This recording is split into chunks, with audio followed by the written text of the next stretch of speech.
Welcome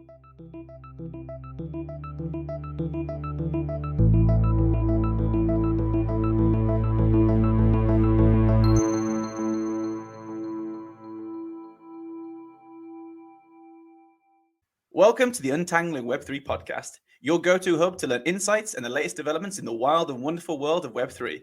I'm Alec Burns. And I'm Jack Davis. Tune in each week as we navigate and explore the rapidly emerging landscape of the Web3 technologies, projects, and ideas that are shaping the future of the internet.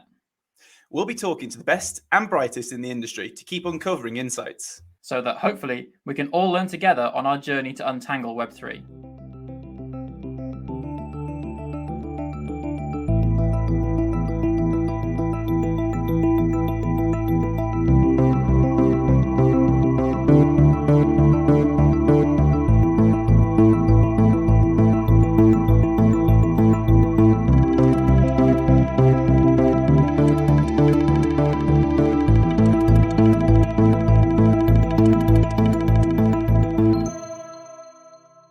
Welcome to another episode of the Untangling Web3 podcast.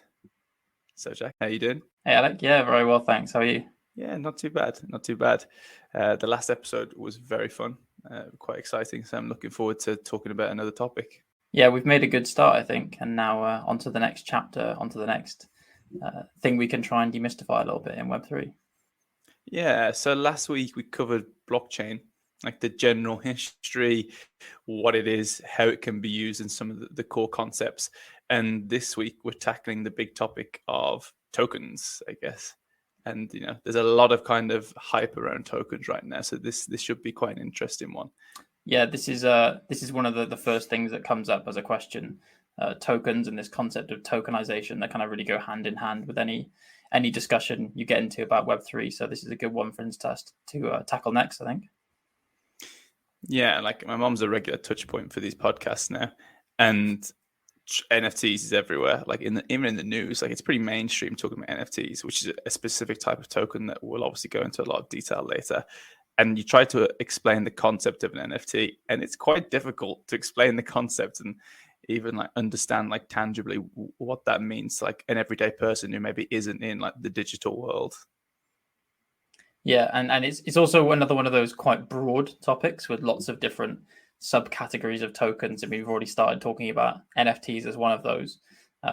So yeah, maybe we'll start by giving a broad brushstrokes understanding, and then go into dig into some of the details about those different kinds of tokens, maybe.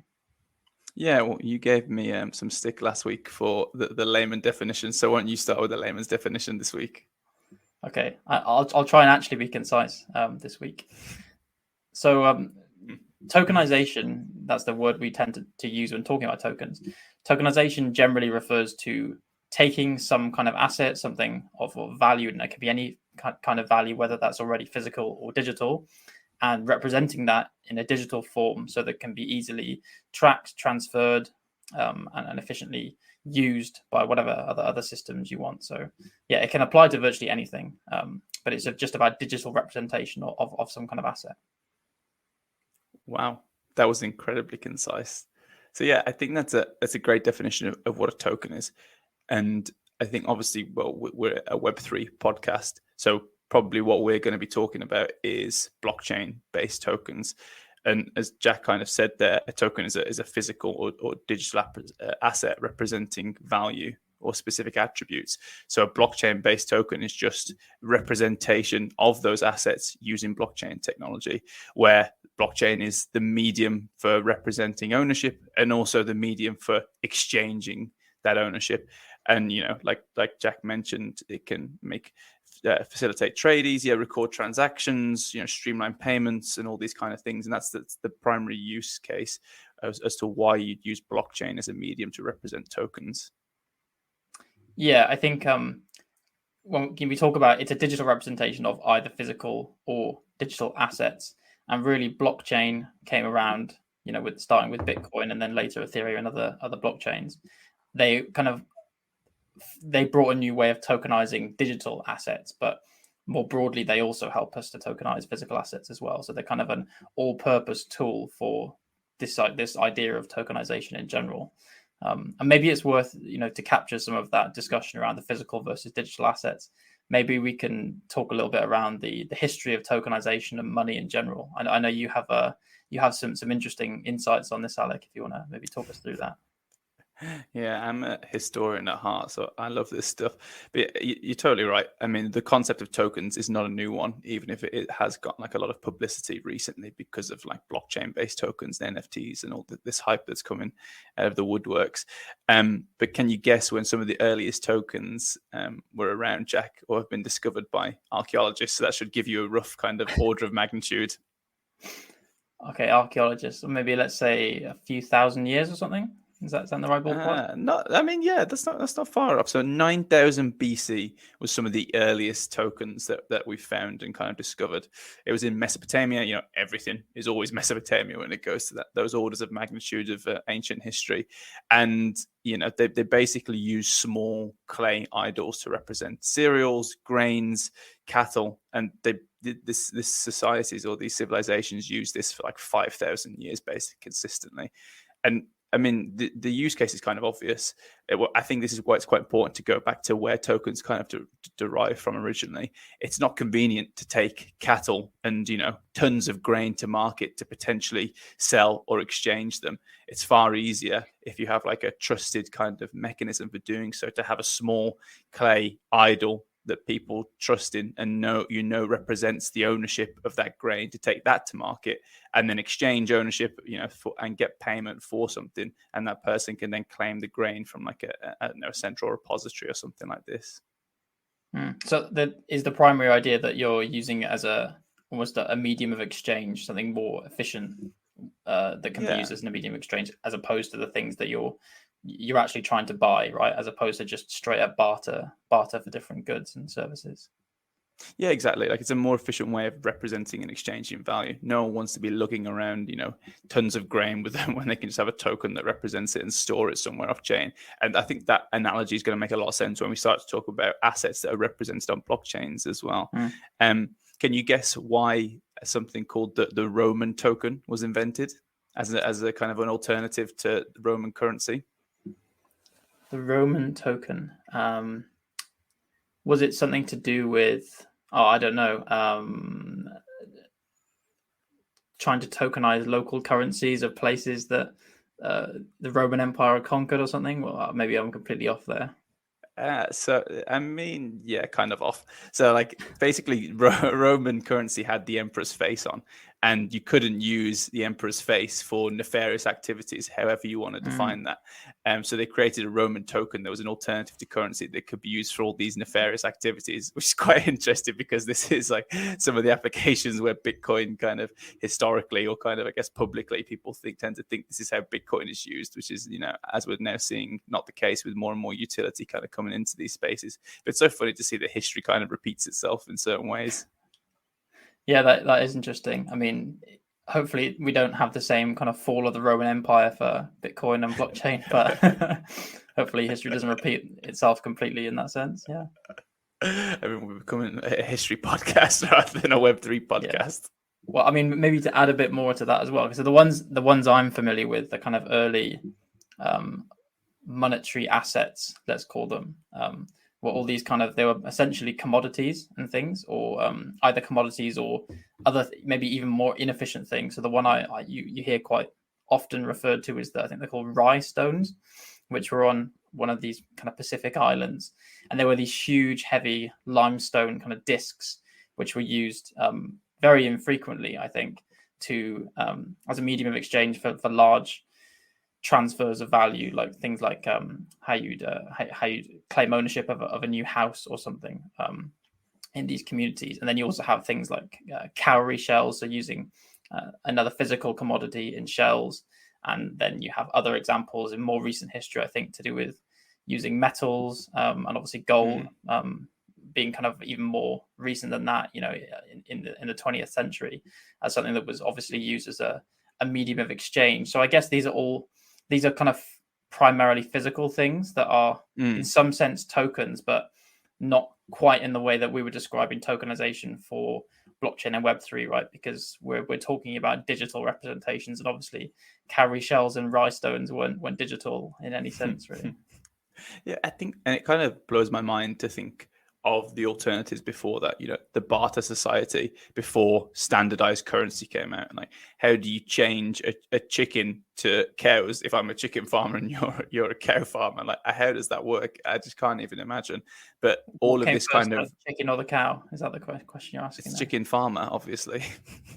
But yeah, how do you kind of easily facilitate trade in a barter society? So you kind of have, like, that's where currency kind of came about, like, to kind of I guess make the exchange of goods and services more efficient by creating what standard units of value that was universally accepted. But it's really important that you have a central kind of point of trust that determines that, and everyone can kind of trust in that central point of value. Which how do you implement that? Like, imagine being the first person to implement the idea of coinage. I mean, to be a nerd, it was back in Lydia, like a long time ago, but crazy. Yeah, and I think that's an interesting point, right? That you're relying on this being recognized by some central authority to be used effectively as currency or an exchange of value. I think to kind of bring it to closer to the modern day, so and a discussion of digital tokens. So to my knowledge, the earliest example or kind of mainstream example of digital tokenization was used in the stock exchange in kind of the 1970s, where and you'll hear this phrase also, dematerialization, where they were initially trading using physical stock and bond certificates. So you had to physically have one of these certificates to that showed a claim of ownership over your stocks or bonds or whatever assets were being traded. And then they moved it to a digital system where you could put these into digital order books. You could represent these physical certificates in a digital form in the stock exchange. And that kind of, as you were talking about, increased the efficiency with which you could exchange them, because no longer do you have to make sure the right papers in the right people's hands. You can use these digital systems to much more effectively and efficiently execute the trade. So I think that is, as far as I'm aware, that's kind of where digital tokenization first became kind of a mainstream idea. Yeah, and I think to tie this back into the Web3, that is obviously the primary goal of this podcast, is that tokens, the concept of tokens is not new. The whole point is to represent goods and services and maybe even access and rights in a more efficient way, a kind of a more efficient to exchange way as well. And blockchain was the kind of the natural evolution of that, because it's the most efficient way to exchange peer-to-peer, for example. And it's the gold standard for auditability and ownership. So I think that's how all of this relates to Web3. Yeah, I think kind of tokens are, in one sense, the fundamental unit or the medium of exchange for Web3. And as we said, starting with Bitcoin, it has its own kind of native, let's say, token, the Bitcoins themselves, which are used to for payment or to make transactions in Bitcoin. And then there were actually very early examples of token systems built on top of Bitcoin. So they were actually called colored coins, I think, was one of the first examples, where you take one of these native tokens and you add a little bit of extra meaning to them. You kind of color them so they can represent another form of value, which doesn't necessarily have to be digital, because obviously Bitcoin is an example of a digitally native token, but it can be then used to represent any kind of asset on top. And then you kind of seen from, say, 2015, 16 onwards, other platforms like Ethereum have really popularized the idea of using blockchains as a base layer to build new token systems on top that can represent anything on. And that's where the conversation kind of leads to NFTs and things, I think. So yeah, I think if I was to relate this blockchain based tokens to Web3, there's two key principles for me. One is ownership. Like, how do I provably say that I own something? And when I talk about ownership, I think traditionally that's been about like goods. How do I prove that I own this physical good? But more and more we're seeing things like credentials. Who am I? Like, specifically, do I own this degree? Like, is this profile for me? And I think as we kind of move more and more into Web3, this is going to become a big area for blockchain-based tokens, is kind of credentialing people, less around like the kind of the tangible things that you can physically own in real life, and more around social currency. Who are you? Like what, to take it back to kind of gaming. Jack, you game quite a bit, surely. Have you ever used skins? Have you ever bought skins in games?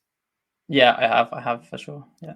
I think that's one of the best ways to talk about NFTs a bit later. It's like if you've bought a skin, you understand the value of owning an NFT, basically. And maybe I'll go into a bit more detail on that. And I think the second principle is around the peer-to-peer economy. It's going to create like new exchange models, having blockchain-based tokens, more efficient mechanisms for exchanging those things that you can own. Yeah, and I think exactly right. We've seen that principle play out in many different things. One good example is kind of tokenization of real estate and things, or of corporate shares in a similar way to might have been done on the stock exchange, but now Web3 is allowing people to do that with a little bit less friction outside some of the, in some sense, trading tokens was a kind of gated paradigm before. You had to be on the floor of the stock exchange to be doing some of these things. Now Web3 is enabling a much more peer-to-peer version of that, where you have fewer intermediaries required to facilitate that kind of interaction.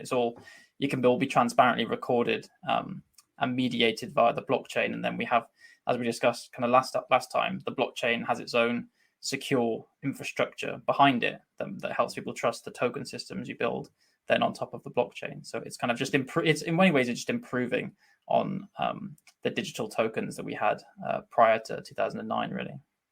Yeah, exactly. And I think when we're talking about physical tokens, you talk about like monarchs that were kind of the central point of trust, and everyone trusted in the currency, and they bought into that, and eventually create social trust. Whereas in these kind of blockchain based tokens now, you to an extent you trust in the technology, and I think you do need that social kind of adoption of it. Obviously, that's where a lot of the value comes from. It's not just in the technology; it's also in the kind of the social trust in that and the confidence in that system. Bitcoin at first obviously wasn't adopted super heavily, but as it kind of progressed, the technology didn't change too much. Well, it shouldn't have changed too much, but it's the fact that socially we tended to trust more and more. It kind of proved how stable it was. It proved how kind of resistant it was to attacks and all these kind of things. It's the social confidence in that that's kind of built up the value over time. Yeah, I mean, it's also maybe worth thinking about like what are the concrete benefits, because we talked a little bit about like improving on stock exchange trading, but that's not really the domain of most people in general. People aren't necessarily that worried about how efficiently you can trade things on the stock exchange. So, what are the kind of tangible benefits for tokenizing other forms of value in your opinion? Like what other forms of value do you think that offer the most kind of potential for tokenization as well? I think a good tangible example is any kind of item in which you care about provenance. So like you could talk about kind of high-end goods like a watch or something like that. You want to know how many owners has that watch had in its lifetime. Can you actually like trace it all the way back to the early kind of the original kind of creation of that watch from like, I don't know, Amiga. And that's what you mean by provenance, right? I think is the tracing back where something originated or something. Sorry, yeah, I should have explained that term. So I think provenance is kind of just the history of an item. Is probably one of the best ways I'd say. So like what we tend to say is like source to product or something like that. And that's the term that we tend to use. So yeah, one good example of how we can use tokenization is that how you actually know you can kind of comfortably know the entire history of a product's ownership, for example. But also if we think kind of in terms of like, I don't know, you can even talk about like tokenizing meals and things like that. So maybe we'll talk about why you'd want to tokenize meals later date. But you can think of like the entire supply chain of all the different items of that food, all the data being included immutably in that food that you then own, that you can then redeem and use for utility. And I've got a good use case I want to talk about later that kind of uses that a little bit. Well, I like that because I think what you're talking about is what people will often refer to as almost like a digital twin. So that the token, in this sense, is a digital twin, a digital representation of some physical asset in the supply chain, like your watch, or maybe your packet of salmon that you pick up in the supermarket. And then blockchain is allowing you not only to easily verify the history, but also, have some more accountability between the parties that are involved in creating the provenance of that product, right? Yeah, and it's interesting. It kind of comes back to the what data is stored on chain, because like the digital twin itself, the raw data, everything that say is that packet of salmon, as you just said, isn't going to be on chain. There might be off chain data that's a more efficient way of storing it, but you reference all that data on chain to kind of immutably prove that that data is, has the kind of the provenance that we said it has, for example. Yeah, and I think, like, for me, there's a real tangible benefit in that, because going to some extreme cases, you can have big failures in supply chains that cause massive downstream problems. When a building collapses, or when there's all the kind of scandals around the use of sweatshops in the production of fast fashion and things like that, and they cause significant harm. Being able to tokenize the products themselves is something that is helping to combat some of those issues. Am I right? Yeah. I mean, consumers care. I say consumers, I mean us too. Like, we care more and more about who are the actors involved in making the products that we're buying now. This is like something that we really do care about, but the information isn't always transparent. It's not always easy to attain. And even when you do attain it, say if I buy, a can of Coke, and Coke says that all of this is great and everything's fine, how do I trust that, Coke isn't just going to lie, because they obviously have a reason to lie? They want me to think that it's all fine. And I think, there's a lot of applications for blockchain based tokens to kind of, improve the trust in consumer relationships. A big example is this plastic packaging tax that's recently come in as part of like the UK crackdown on like making new virgin plastics. They've said that you get a tax kind of redemption if you reuse plastic but you have to prove the provenance of that plastic. You can't say, this bottle that I've recently made has 30% plastic in it. You have to prove the entire history of the previous plastic that goes into that. And I think a lot of people are looking at blockchain to kind of provide that long-term provenance. Or you think about, like, you got to think about long-term of these kind of potential solutions as well. Plastic has like a lifespan of like 50 to 100 years or something like that. And, blockchain hopefully has the potential to kind of facilitate that long-term longevity.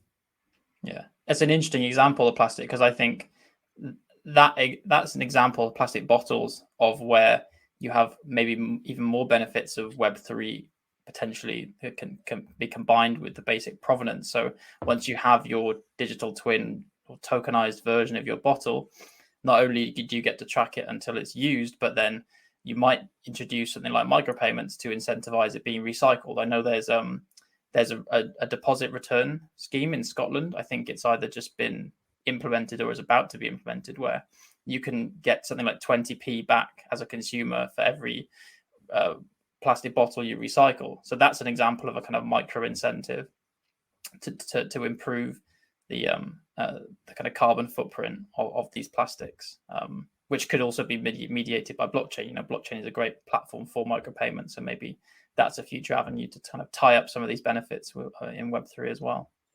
I mean, I love that. Yeah. Like being able to say like the entire history of the product you're buying, how it's been recycled, who's been involved in that, what incentives, if someone's kind of reclaimed it and reused it. Like, as a consumer, I would love to have that knowledge. And I think when you're talking about all these different data sources and data inputters, blockchain makes a lot of sense there. You have all these various actors who don't necessarily trust one another coming together. You could use the blockchain as a means to kind of facilitate those interactions on a kind of trusted basis.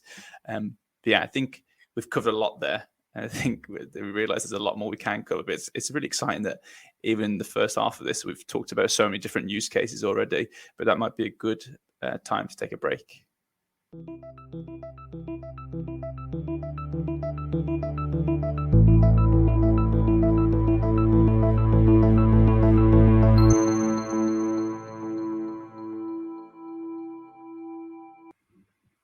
Okay, so we've talked a little bit about what tokens are and what tokenization is in generally, about how we can create these digital versions of physical and digital assets. I think maybe it's worth we turn to our friend ChatGPT to see if it has any other opinions, or if we've kind of covered the key points well. What do you think? Please stop referring to ChatGPT as our friend. It's creepy. If we don't refer to it as our friend, what are we going to do when it takes over? That's what I want to know. Okay, fine. I mean, this is the bit that my mom likes the most. She says she finds this bit the most digestible, which is like a bit of a put down. It's a bit of a put down. So I think this is mostly for her. But yeah, so I asked ChatGPT to explain tokenization to my mom, and it actually came up with quite a big definition. So we're going to have to break this down a little bit. So it said, a crypto token is like a digital version of a coin or ticket that exists on the internet. It represents something of value or has a particular purpose, like using it to buy goods, services, or even having a say in how a digital community is run. So I think we covered that pretty well. I think we spent 20 minutes like saying that, but yeah, I think it's interesting. It mentions tickets. We didn't mention tickets so much, but that's a nice example of a physical, real world thing that we're used to, that we're now more used to in the last kind of 20 years. Having a digital version of, like, our plane ticket, right? That's a good example of that. yeah. I think. I think when we speak about use cases a bit later, let's talk about tickets, because I see a lot of applications of tickets to blockchains, you know, especially on the kind of the scalping aspect and all this kind of stuff. Yeah. Okay, so I think we covered that part pretty well. So the second part of the definition, it says, these tokens live on a special digital networks called blockchains, which make sure they are secure, transparent, and can be easily tracked. Just like you keep your money in a wallet, you keep these tokens in a digital wallet, which lets you store, send, or receive them safely. Yeah, I mean, we've talked a little bit about blockchain, right? And from the previous episodes, I think it's clear how blockchains make these things a little bit more secure, right? Having a transparent model of the underlying infrastructure that we base these tokens on, rather than just existing in a central repository in one company, let's say. So I think that's something we've definitely covered. But maybe it's this idea of wallets and how you actually use these in practice is maybe another new topic that ChatGPT's introduced here. Yeah, I was going to say the exact same thing. I think we covered most of that apart from the digital wallets. It's quite complicated to imagine how you actually own something that is referenced on the blockchain. And we are 100, I hate doing this, we do this all the time. We're 100% going to have an entire episode about digital wallets and how they work. But I am doing that. We're going to go into more detail on that later. But I think digital wallets is effectively how you prove ownership of something that's referenced on a blockchain. So, you know, I think when we talk about NFTs, you say that you own some art that is on the blockchain, a token that represents ownership of that art. And in your digital wallet, which is just an application on your phone, it will show like the JPEG, the actual image of that digital art. But really, I mean, what the wallet is, the kind of the primary purpose of the wallet in my mind is it proves ownership typically through actually owning the keys that correspond to the token that is referenced on the blockchain. I think that's quite a simple way of putting it, which, you know, I'm very good at, Jack. Yeah, no, I think that's a good way of describing it. I think one way you can think about digital wallets is, I'll show my my allegiance to Apple here as a fanboy. But if you've used something like an Apple Wallet, or I think Google have a similar thing in the Android phones, you have your credit and debit cards in there. You might have your plane ticket in there, your club card memberships for a supermarket, for example. That's an example of a digital wallet, but everything you own and have represented in that wallet is very much in some kind of walled garden, where each individual issuer of your bank card, your ticket, is still very much in control of the data, and you can't do very much with it. It's other than just redeeming the ticket or spending or using the card to spend in the shops. You don't have too many controls about what you can do. You can't, for example, directly give your plane ticket to someone else on a secondary market, for example. Whereas digital wallets in the blockchain, crypto, Web3 world are essentially just giving you a bit more control over what you can do with those assets. And with that comes this idea that you said of being able to prove independently of those third parties that you actually do own and control those assets. Yeah, That's a great summary.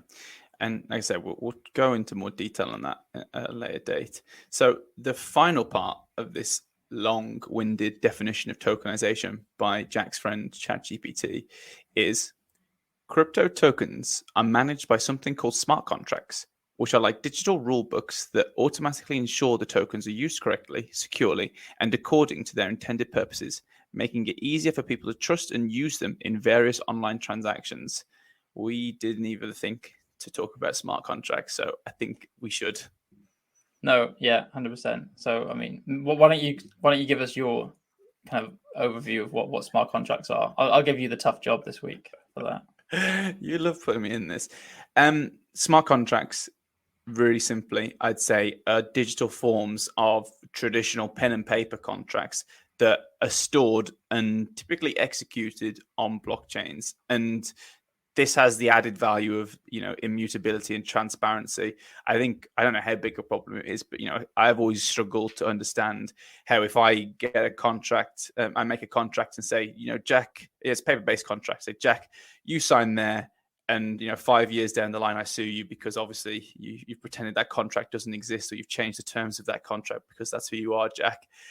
How do we prove 5 years before that the terms on this paper-based copy of what I own, hold somewhere, are the same terms that you saw and signed? Like, I have no idea how that's proved in a court of law. It's crazy to me. Well, tell me what you really think of me, Alec. I mean, yeah, I think kind of generally smart contracts are a way of just encoding some kind of logic, some business logic, or some rules to do with the transfer or management of these tokenized assets. And in many cases, these blockchain platforms allow you to kind of execute that logic to maintain things. And I think I might actually push back on ChatGPT a little bit here, because it's kind of assuming that you need this smart contract paradigm for tokens to exist. And I don't think that's necessarily true. I mean, one thing we've omitted to talk about a little bit is that whenever you have tokens, you tend to have an issuer, or you want a credible issuer, okay? Because you don't want, I don't want you, for example, Alec, to issue my season ticket, right? Because you have no authority to, as far as I can tell. You have no authority, Jackie Weaver.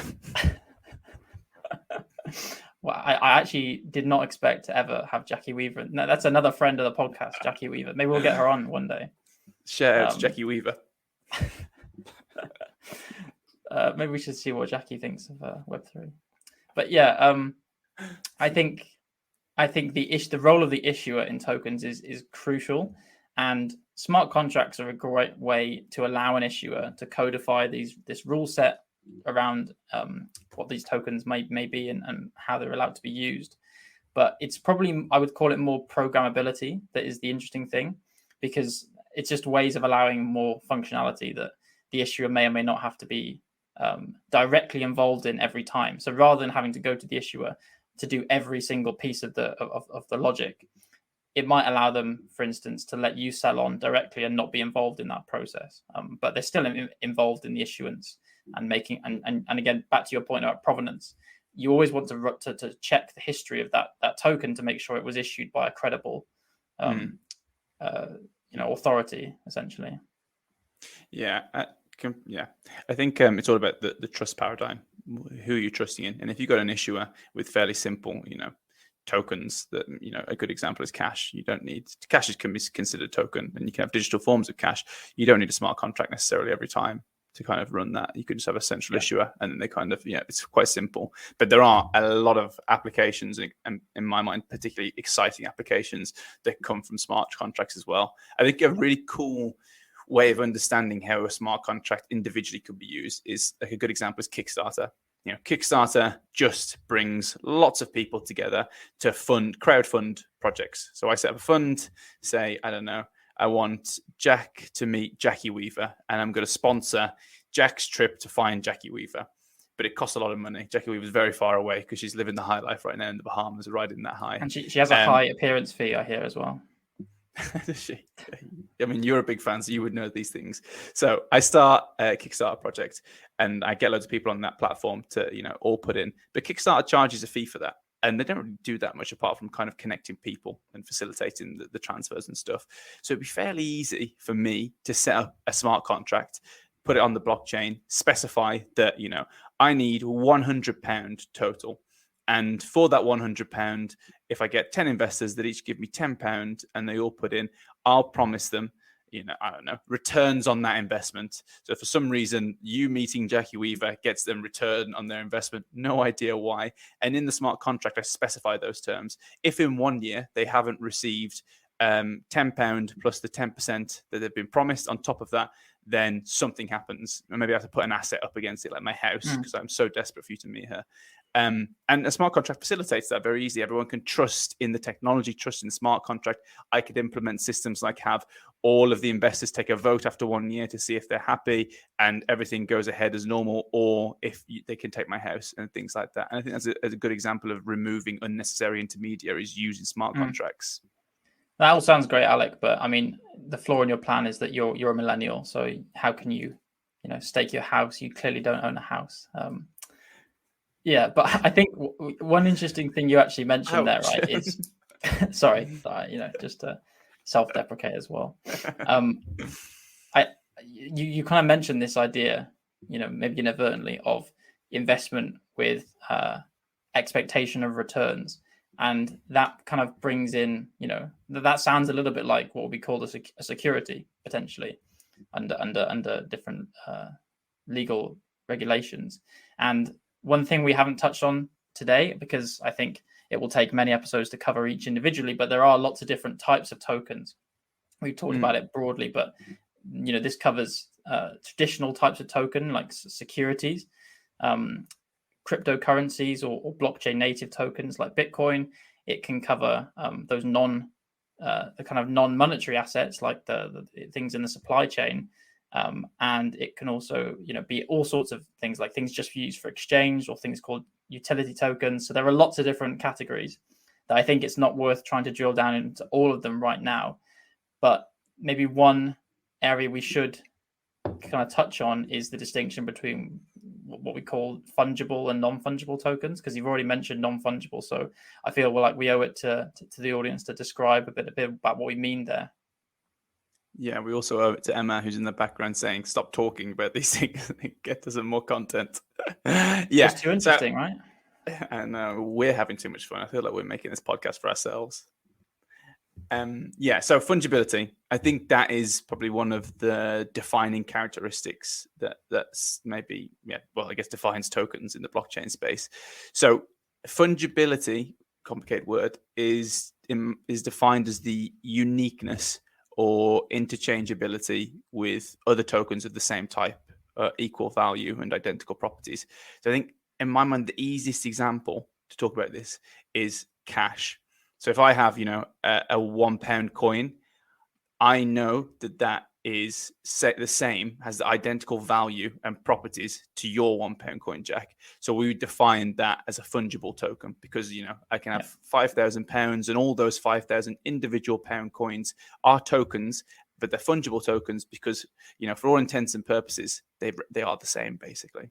And I guess because they're dematerialized into paper and coins, or even in the case of cash or just a digital form in kind of bank account money, then that's part of the fungibility of them, is that they're all effectively equal in how you can use them. And I think maybe I would just add to that fungibility, as I'm aware, is very much a legal concept, because you can have money. Your money could be in different states where maybe it isn't as exchangeable, right? If funds are seized as proceeds of illegal activity, then in a sense that those funds aren't as have the same value at that point in time as the money in our bank accounts. But as a property of the system as a whole, you would still say that fiat money and currency is fungible for the properties you mentioned. Yeah, and I think I was kind of when I was reading about this, I was contending with different sources, and some sources argued that the cash note that I have, the £20, well, that has a unique serial number. So is that truly unique? like someone could be, I don't know, so like the FBI could use that to trace, illicit activity or something like that. So in a way, it's unique. And I think at a high level, I don't know about the legal aspects you were talking about, Jack, but I think at a high level, it's for like all intents and purposes, they have the same value and properties. There might be like, the serial number is slightly different, but my £20 equals your £20. And that is quite convenient because we can trust that, we have this standard kind of representation that we can use for, exchanging commerce. Yeah, 100% agree. That for all intents and purposes is the best way to put it. It's on average, will your £10 be worth the same in a shop as my £10? That's what we mean by fungibility, and that can apply to many of these other token types that we just kind of name dropped very briefly there. And obviously, other examples would be Bitcoin, Ethereum, loyalty points might be a good one. These are all kind of examples of fungible tokens that are blockchain based. And then we have the other one, the big one, the kind of the thing that's got a lot of hype and sensation going for it right now: non-fungible tokens, or NFTs. Yeah, and you've done the hard work in defining fungible tokens. So non-fungible is essentially the opposite, where every token is very much unique in some sense. So they're distinguishable from one another, and they will have their value can fluctuate wildly depending on the mysterious forces of the market and how much one person is willing to value one token over the other. So non-fungible tokens are one of the things that, ironically, in my opinion, because I don't think they're quite as interesting as some of the fungible tokens you can get, but they're one of the things that popularized blockchain and Web3 in the minds of the mainstream. I think it kind of caught the attention because you had some of these digital artworks being minted, we say, as these non-fungible tokens, and then sold for eye-watering amounts of money. Not necessarily, sold on again for the same amounts a few years later, but they're one of the first things that kind of captured the imagination. And that's kind of, I think digital artwork is a great way to understand what NFTs are, because all art is subjective, and each piece might be valued by in the eye of the beholder, and that's where it gets its value. And they're very much not interchangeable with one another. Two pieces, even from the same artist, are typically valued wildly differently in traditional art. So yeah, I think that's a good way to understand it, even if it's not the most interesting use of NFTs. Well, this is what I was going to say. So you're an NFT naysayer. You think the fungible tokens are the way? Is this going to be a big division between us? I'm an NFT naysayer in the context of what's made them popular in this kind of digital artwork world. 100%. Okay, we're on the same page then, because I find NFTs extremely exciting because of what I think they can and will be used for. Like you say, all the Bored Apes and all this kind of stuff has sensationalized and popularized them. But I think what we're seeing more and more is the utility that NFTs and uniqueness that is so important to the blockchain. I mean, the blockchain is one of the best ways to prove uniqueness. That's what I find so exciting about it. But to come back to the example earlier, you've bought gaming skins before in game, right? I have, yeah. But that's going to be my question. So are they, in what sense are they fungible or non-fungible, would you say? Oh, no. I'm not coming to the point of fungibility and non-fungibility yet. I think that NFTs in that particular context, I think that the value of, say, gaming skins in that context defines what the value of NFTs will bring in the coming years. There's two aspects in my mind. There's the social currency, the flex, to say, I look good in this skin. I don't know what game you're playing. Maybe it's some like armor that is kind of particularly shiny or something like that, and there's a social currency to that. There's also the utility. You get benefits in game for that, and I really do think that is going to expand to real day life. Like it's how I define you, how I find out about you. So I go on your social media profile and you have like details on there. I honestly think in the future I will go to your Web3 wallet to understand who you are, and you will own NFTs. You will own NFTs that relate to albums of artists, that relate to art that you're interested in, that relate to tickets you've been to. And that is how you will define yourself, and it's how I will define you. I really think this idea of social currency in the future is extremely important, and I think it's going to be one of the reasons that NFTs really do become big. I think the NFT market's expected to reach 220 billion by 2030, and it's not just going to be these Bored Ape NFTs. It's going to be more and more about the utility they can provide, like the credentialing, the identity. Yeah, I think that's 100%. I agree with that's the way things are going to go. But you talked a lot about kind of the gaming use case there, because I know you're excited as an avid gamer. But what is that the most interesting use case to you, or are there any others that you think are particularly interesting and have more potential than that? Maybe. I think crowdsourcing is going to be a big one. I think like maybe we can put in the context of this podcast. So we want to imagine that me, Jack, and Emma, we want to go big and we want some liquidity. Typically, it's quite hard to get there. You have to go to investors. It's like very hard to kind of get to the market, engage properly. So imagine that we were to create an NFT for this episode 3 of the Untangling Web3 podcast. I create 10 NFTs and we sell them. I mean, the only people that are probably going to buy it are my mom, maybe Jack's mom, maybe Emma's mom. They'll be the 3 people that buy it. But in the smart contract within that NFT, it says that you'll get 1% royalties for anything that this episode generates in the future and forever. And you also get, early access to events, future episodes. You can speak with me and Jack, and then my mum would love that. So we get, the liquidity, but we also get the social engagement, for them to take those NFTs and go out there and say, look, I own this NFT. It's like kind of self-perpetuating marketing that they do for us. And they gain, the social currency to say, I'm investing in this small startup, I'm investing in my son. So it's the social currency that I've talked about, but also the utility, the access to the early events, the royalties, the episodes. And I think, that can be applied in a lot of instances to benefit, both the kind of the person or the individuals that want to kickstart projects, but also the investors and the people that care about investing in these projects.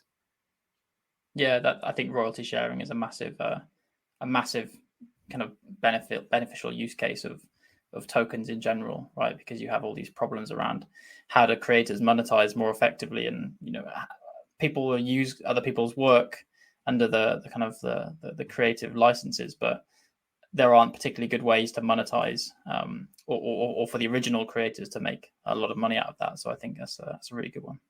Yeah, and it applies to like any kind of artist, albums, things like that. I mean, who's your favorite band, Jack?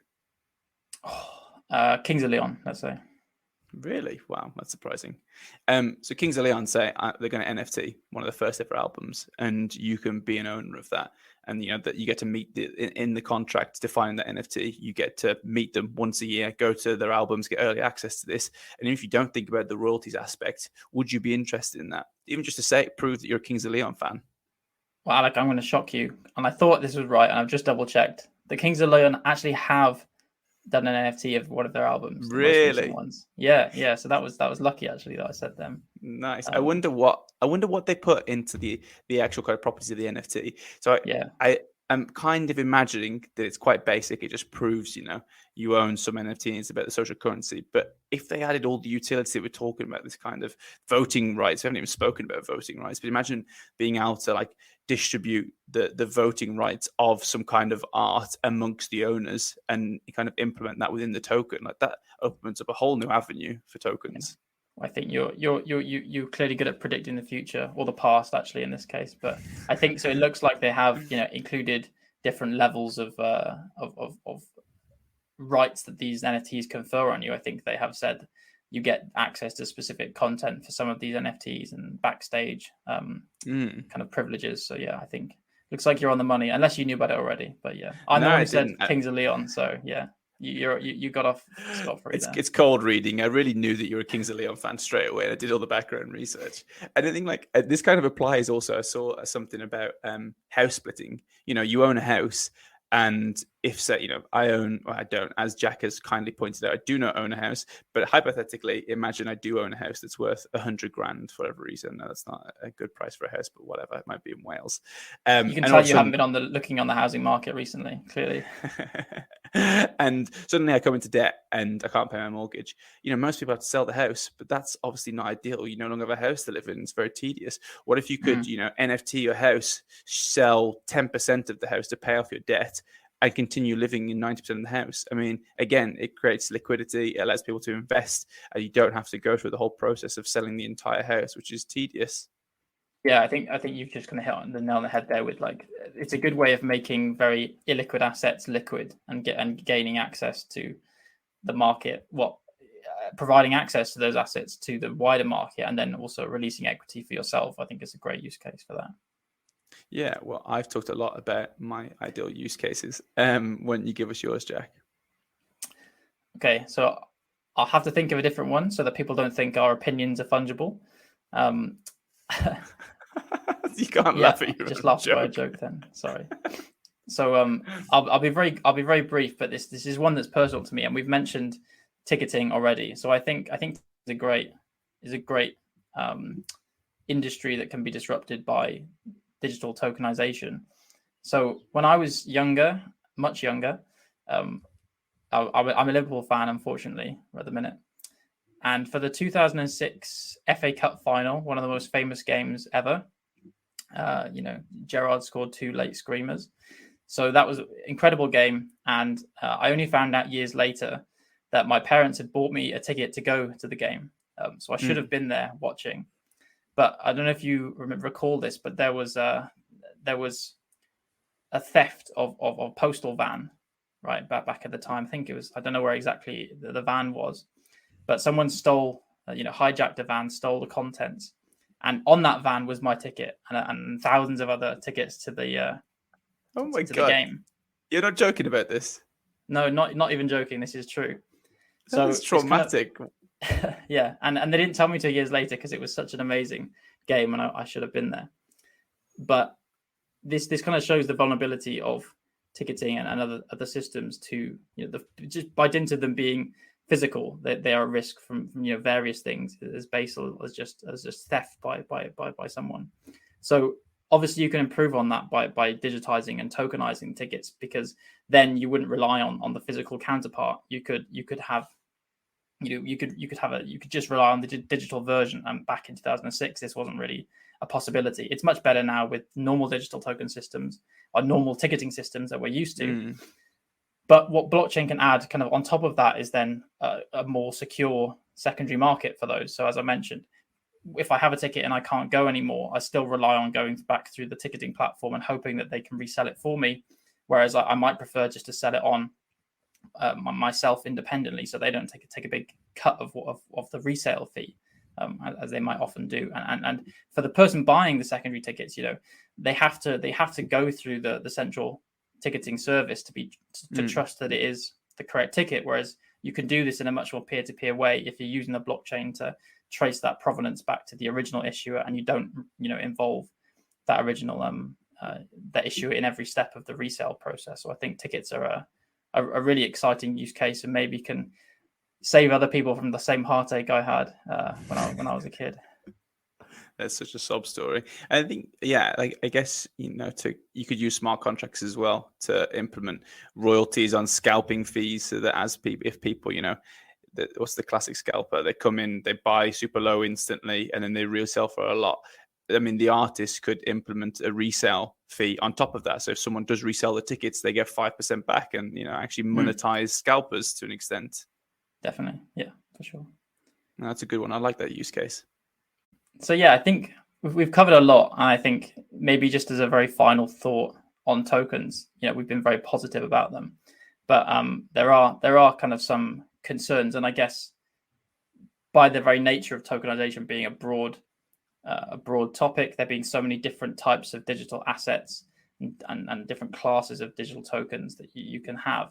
I think one of the big issues at the minute is the lack of regulatory clarity on a lot of blockchain-based tokens. So I don't know if you've seen recently in the news, but this is even affecting companies as large as Coinbase, right? I think Coinbase and the SEC, Securities and Exchange Commission in America, are kind of having almost a public battle that they're waging over the definitions of these assets. So it's very much not a clear-cut issue at the minute. There are big companies who are still struggling to understand what regulations even apply to digital tokens. So, do you have any thoughts on that and the kind of other issues around it?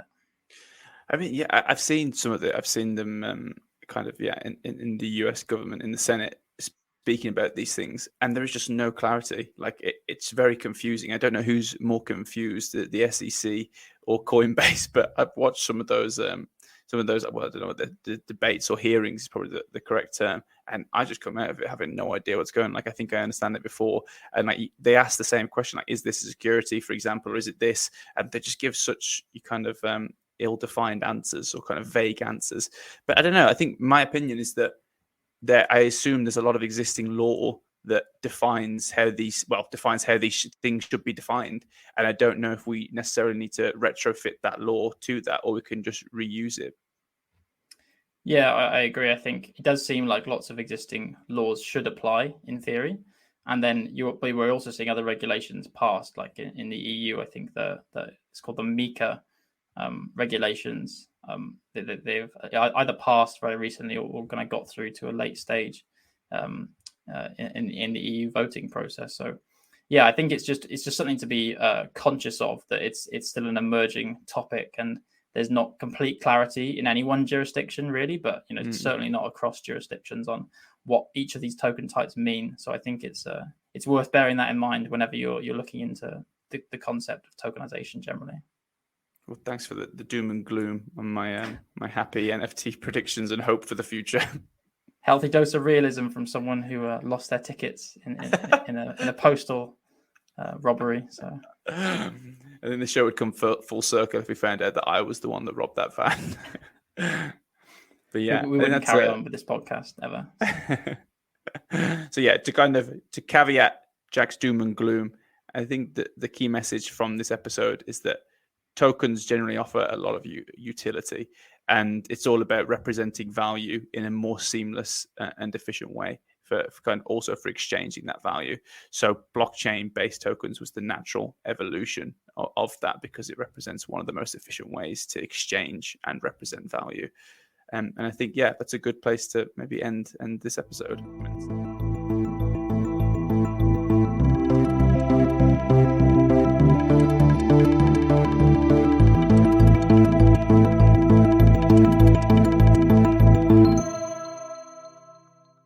Thanks for tuning in to another episode of Untangling Web3, produced by Emma Camilleri. Don't forget to send us your thoughts, questions, and comments on social media, and be sure to follow us on your favourite podcast provider to catch the next episode. See you next time to untangle a little bit more of Web3.